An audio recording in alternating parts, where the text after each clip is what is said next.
सवाल मेरा ये है कि ग्रीन एनर्जी की तरफ फोकस ज़्यादा किया जा रहा है। हाँ, किया जा रहा है। जी, तो और साथ वे देश लगे हुए हैं जो विकसित हो गए हैं, अब हमको शिक्षा दे रहे हैं। मेरी बात है। जी, और उसके कुछ लोग हैं यहाँ जो उसका प्रचार प्रसार में लगे हुए हैं, और उनका कहना है कि कोयला उद्योग बंद करो, कोल प्रोडक्शन बंद करो, इससे ज़्यादा पर्यावरण दूषित होता है। अभी कोयला मंत्री ने भी इस बात की हामी भरी थी कि हाँ, ये हमारा मिशन मोड में हम ऐसा कुछ कर रहे हैं। तो हाँ, ये लोग भी कर रहे हैं। भारत सरकार प्रधानमंत्री भी समझौता किए थे, और उसका सामान बिकेगा हमारे यहाँ। तो अपना सामान बेचने के लिए सब ग्रीन एनर्जी या क्या क्या एनर्जी नाम दे रहा है। कोयला खदान है। आप लोग पहले दो ही लोग पहले भाई, तब चाय पियोगे नहीं तो कोयला खदान में जो मजदूर प्रत्यक्ष नौकरी में है, उसके अलावा भी तो प्रत्यक्ष नौकरी में लोग हैं। अब अगर खदान बंद हो जाएगी तो कहाँ जाएंगे? हजारों हजार फैमिली कोयला खदान के अगल बगल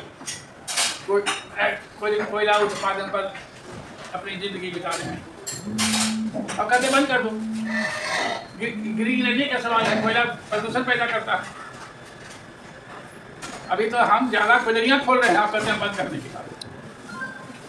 नियुक्तियां जो नहीं हो रही हैं, भर्ती जो नहीं हो रही है, भारत सरकार की नीति है। तो ये कहीं ग्रीन एनर्जी को सामने रख करके उसकी आड़ में तो ऐसा काम नहीं। पूंजीपतियों को फायदा पहुंचाने के लिए सब काम हो रहा है। नियुक्तियां करेंगे तो ठेकेदार कहाँ लगेगा? अगर नीति हो ही गई तो ठेकेदार ही नहीं होगा। और प्रोडक्शन कर रहा है। आप इतने बड़े बड़े डोजर डंपर 100 बैल रखे हुए हैं, आपसे प्रोडक्शन नहीं हो रहा।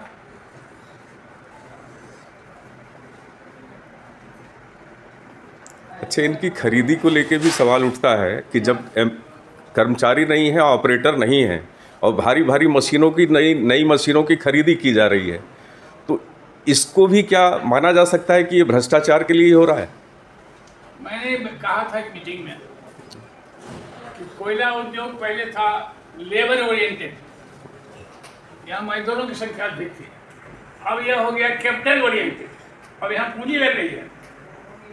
मजदूरों के बदले पूंजी लगाया जा रहा है। उसी के चलते बड़े बड़े मशीन, बड़े बड़े डंपर 100-150 टन का 190 हो गया, 240 एक ही आदमी लगेगा। पहले 35 टन था, 70 आया, 80 आया, 90 आया। तो जहाँ से हम खरीदेंगे डंपर, वो कंपनी को तो फायदा होगा ना। डंपर 2000 100 और मैंने क्या कहा पहले, हमको 290 है नहीं, 290 टन का 190 सॉरी 190 टन का डंपर है, उसे हम कोयला निकालने में सक्षम नहीं है। और ट्रक ले आया है, टाटा की ट्रक ले आया है, उससे कोयला निकाल रहा है, और उसी पर हम निर्भर कर रहे हैं कि हमने इतना उत्पादन किया।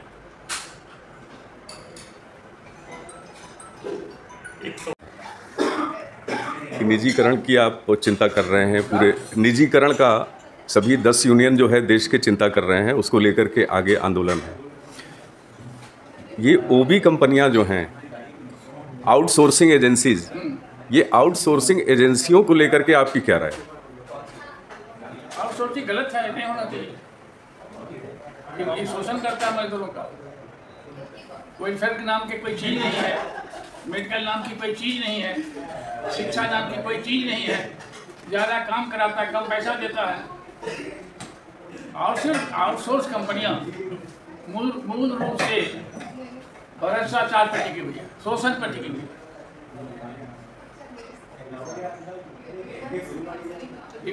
ये जो कंपनियां हैं, हमारे सिस्टम को करप्ट कर दिया। और आप बोल रहे हैं आउटसोर्स, और उससे बराबर आ गया है MDO, mining developer and operator, MDO। उसमें क्या कर रही है कोल इंडिया? एक कोयली जो हम खोलेंगे, उसमें जितना भंडारण है, रिजर्व है कोयला का, उतने बरस के लिए उसको दे देंगे। यह काम एनटीपीसी भी कर रही है। कोल इंडिया भी शुरू कर दिया करना, एमडीओ मेथड। एक तीसरा सिस्टम आ रहा है, सुन लीजिए, उसका नाम है रेवेन्यू शेयरिंग।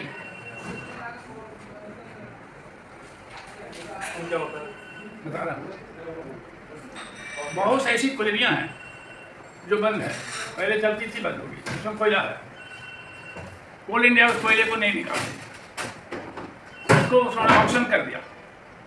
उसमें मिनिमम है 4%, आपका जितना रेवेन्यू होगा उसका 4% कोल इंडिया को देना होगा। उससे ज़्यादा जो बीट करेगा, 10% किया, 20% किया, उसको मिल जाएगा वो कोयला निकालेगा। रेवेन्यू से नहीं, मैंने कोल इंडिया के चेयरमैन उनकी कमेटी में कहा कि आप जिस कोयले को नहीं निकाल सकते हो, आपके पास बहुत बड़ी भारी भारी मशीन है, एक्सपर्ट्स हैं, माइनिंग इंजीनियर यही जाते हैं प्राइवेट में रिटायर होने के बाद, तो आप नहीं निकाल सकते तो वो कैसे निकालेगा? और फिर अगर निकालेगा, क्या मजदूरों को मजदूरी देगा? तो मजदूरों को मजदूरी कम दो, उसको शोषण करो और शोषण के बल पर उत्पादन करो। यह है मोदी का राज। ये सब जो नियम बने हैं सब दिल्ली से बनते हैं, कोई कलकत्ता से बनाता नहीं है।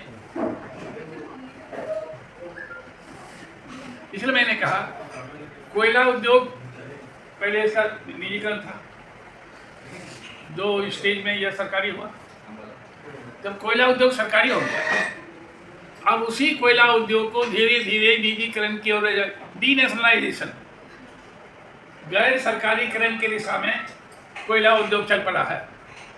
उसी के बहुत से रूप हैं, नाम है अलग अलग, काम एक ही है। निजी कंपनियों को, पूंजीपतियों को, उद्योगपतियों को दे दो विभिन्न नाम से, आउटसोर्स के नाम से, एमडीओ के नाम से, कमर्शियल माइनिंग के नाम से, रेवेन्यू शेयरिंग के नाम से, मैंने कोयला उद्योग को फिर से निजीकरण। ये सबसे बड़ी क्षति किसकी है? निजीकरण के कारण सबसे बड़ी क्षति किसकी है? क्षति तो मजदूरों की है, जो काम करते हैं उनका शोषण होता है। क्या आपको लगता है कि कोल इंडिया भी जो है वो परोक्ष रूप से प्राइवेट हो चुका है? कोल इंडिया उस दिशा में जा रही है, वो कमीशन होल्डर हो गया, ये कमीशन लेते हैं। तो ये जो आपका मई में आंदोलन होगा, इसमें ये मुद्दा क्या निजीकरण मुद्दा है, बड़ा मुद्दा होगा? और कोयला में भाई आपकी जानकारी के लिए हम लोग 5 संगठन मिल करके बीएमएस छोड़ते, क्योंकि बीएमएस तो कसम खाए हुए है, हमारी सरकार है, इसलिए हम लड़ाई नहीं लड़ेंगे। हम रांची में राष्ट्रीय कोयला कन्वेंशन करने जा रहे हैं, और राष्ट्रीय कोयला नेशनल कोल कन्वेंशन है रांची में 5 मई को होने जा रहा है। इसमें INTUC रहेगा, SMS रहेगा, AITUC रहेगा, CITU रहेगा, और एक माले का संगठन है वो भी रहेगा। इसलिए मैंने 5 कहा, और हम इसमें विचार करने जा रहे हैं कि हड़ताल 20 तारीख की हड़ताल कोयला उद्योग में कोल इंडिया में कैसे सफल हो। आप कहते हैं प्राइवेट माइनिंग हो, तो यूनियन नहीं होने देता।